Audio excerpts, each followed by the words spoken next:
মঙ্গলবার স্বরাষ্ট্র মন্ত্রণালয় সূত্রে এ তথ্য জানা গেছে।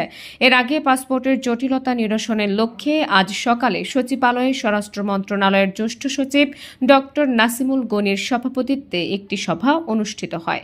পাসপোর্টের ক্ষেত্রে জাতীয় পরিচয়পত্র ও জন্ম নিবন্ধন পাসপোর্ট ইস্যুর মূল ভিত্তি ধরা হয়। এ দুটি সঠিক থাকলে পাসপোর্ট দেওয়ার ক্ষেত্রে কোনো বাধা থাকার কথা নয়। উপদেষ্টা পরিষদের সভায় এমন মতামত উঠে আসার পরই এ নিয়ে কাজ শুরু করে স্বরাষ্ট্র মন্ত্রণালয়ের সুরক্ষা সেবা বিভাগ।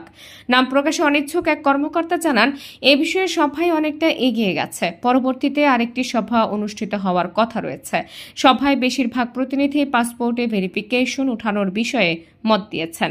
জানা গেছে, সভায় পাসপোর্ট জটিলতা নিরসনের লক্ষ্যে প্রয়োজনীয় সুপারিশ প্রণয়ন করা হয়। উপদেষ্টা পরিষদের নির্দেশনার আলোকে সিদ্ধান্ত চূড়ান্ত করে এই সংক্রান্ত আদেশ জারি করা হবে।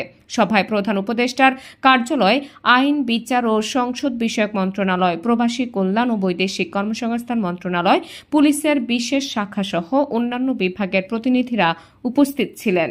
নাহার নিশি, সিএন বাংলা, ডেস্ক রিপোর্ট।